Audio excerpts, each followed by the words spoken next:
अगर आप भी लेना चाहते हैं देश दुनिया की तमाम जानकारी तो आज ही सब्सक्राइब करें हमारे चैनल को। साथ ही नीचे दिए बेल आइकन को जरूर दबाएं ताकि हर अपडेट आप तक पहुंच सके। नमस्कार, साक्षी न्यूज सेंटर पर आप सभी का स्वागत है। देश में कोरोना की स्थिति में तेजी से सुधार आते देख आज से कई राज्यों में अनलॉक की प्रक्रिया शुरू हो गई है। राष्ट्रीय राजधानी दिल्ली की बात करें तो आज से ऑफिसेस खुल गए हैं, जो गैर जरूरी सामान की दुकानें हैं वो भी खुल गई हैं, लेकिन ऑड इवन के आधार पर खुलेंगी। दिल्ली मेट्रो की सेवाएं शुरू हो गई हैं। साथ ही राजधानी दिल्ली की सड़कों पर आज ट्रैफिक भी देखने को मिल रहा है।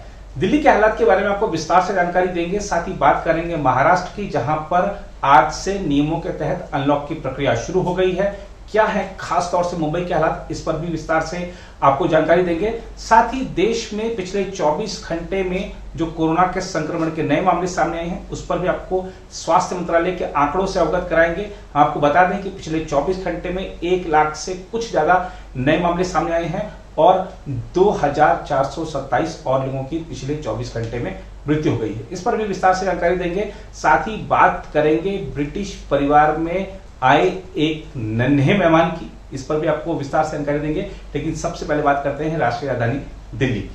दिल्ली के मुख्यमंत्री अरविंद केजरीवाल ने राष्ट्रीय राजधानी में अनलॉक की प्रक्रिया के दौरान लोगों से कोविड उपयुक्त व्यवहार करने की सोमवार को अपील की। उन्होंने हिंदी में ट्वीट किया, आज से दिल्ली में कई गतिविधियां फिर से शुरू हो रही हैं, पर कोरोना से बचाव के सभी एहतियात पूरी तरह से बरतें, मास्क पहनें, सामाजिक दूरी बनाए रखें और हाथ धोते रहें, बिल्कुल ढिलाई नहीं करनी।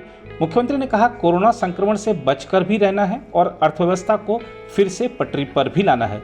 दिल्ली में मॉल, बाजार और मार्केट कॉम्प्लेक्स सुबह 10 बजे से रात 8 बजे तक सम विषम यानी ऑड इवन आधार पर खुलेंगे। दिल्ली में आज से अनलॉक शुरू होते ही सड़कों पर ट्रैफिक फिर से दिखने लगा। सोमवार से दिल्ली मेट्रो का परिचालन भी बहाल हो गया। मेट्रो की सेवा करीब 3 हफ्ते के अंतराल के बाद बहाल की गई है। अधिकारियों ने बताया कि मेट्रो में उसकी क्षमता के 50% यात्री ही बैठ सकेंगे तथा खड़े रहकर यात्रा करने की अनुमति नहीं होगी। कोई दिक्कत नहीं है, पहले जैसा ही है। जो पहले रेस्ट्रिक्शंस थी उसके अकॉर्डिंग ही चल रहा है, काफ़ी अच्छा है सुविधा। लेकिन थोड़ा अनाउंसमेंट नहीं हो रहा है, अनाउंसमेंट नहीं है उसमें, सारा उसके अकॉर्डिंग ही देखना हो रहा है। अभी अनाउंसमेंट नहीं है, जैसे मैं हर मेट्रो स्टेशन पर होता है कि ये स्टेशन है फिर अगला है, अनाउंसमेंट नहीं है। वैसे तो पहले जैसा ही है जो लॉकडाउन के बाद चल रही थी मेट्रो। वही 50% के हिसाब से चलाई है इन्होंने, क्षमता के हिसाब से, एक के बाद एक जैसे 1 बाय 1 करके बिठा रहे हैं, एक सीट छोड़ के इस तरीके से बिठा रहे हैं।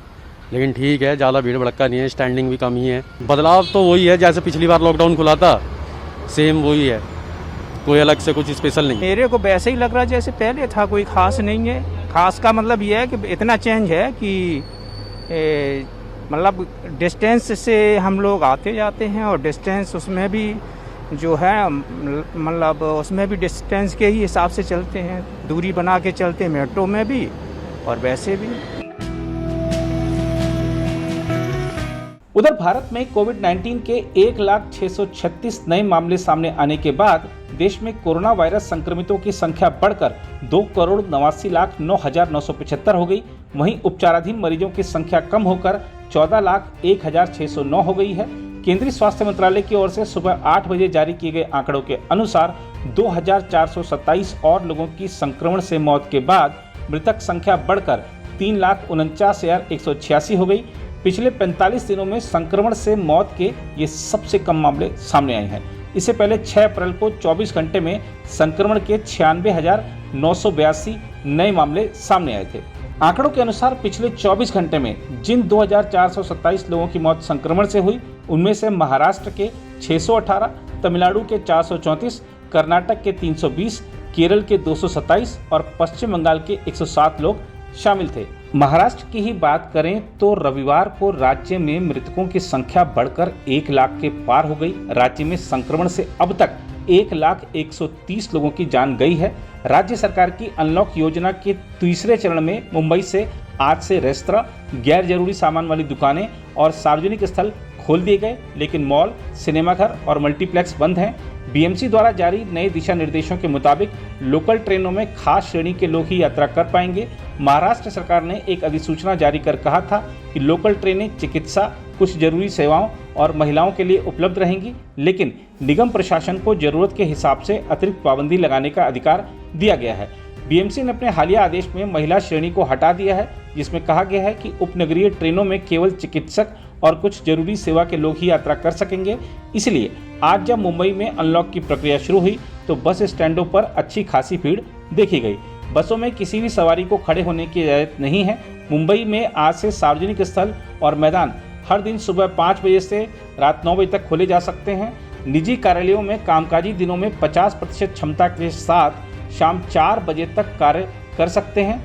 उल्लेखनीय है कि महाराष्ट्र सरकार ने राज्य में कोरोना वायरस के प्रसार की रोकथाम के लिए लगाई गई पाबंदी में ढील को लेकर 5 चरण की योजना की घोषणा की थी। इसके लिए कोविड-19 की संक्रमण दर और ऑक्सीजन बेड की उपलब्धता को पैमाना बनाया गया है। दूसरी ओर महारानी एलिजाबेथ द्वितीय और शाही परिवार ने राजकुमारी हैरी और मेगन मार्कल की बेटी लिलीबेट लिली डायना माउंटबेटन विंडसर के जन्म पर उन्हें बधाई दी है। हैरी और मेगन दंपति की यह दूसरी संतान है। उनका 2 साल का बेटा आर्ची हैरिसन माउंटबेटन विंडसर है। बकिंगम पैलेस ने एक बयान में बताया कि हैरी के पिता राजकुमार चार्ल्स और भाई राजकुमार विलियम समेत शाही परिवार ने शुक्रवार को लॉस एंजलिस में ड्यूक और डचेस ऑफ ससेक्स की बेटी के जन्म पर खुशी जताई। हैरी और मेगन की दूसरी संतान का नाम महारानी और दिवंगत दादी प्रिंसेस डायना के नाम पर रखा गया है। महारानी को उनके परिवार के लोग प्यार से लिलीबेट बुलाते थे।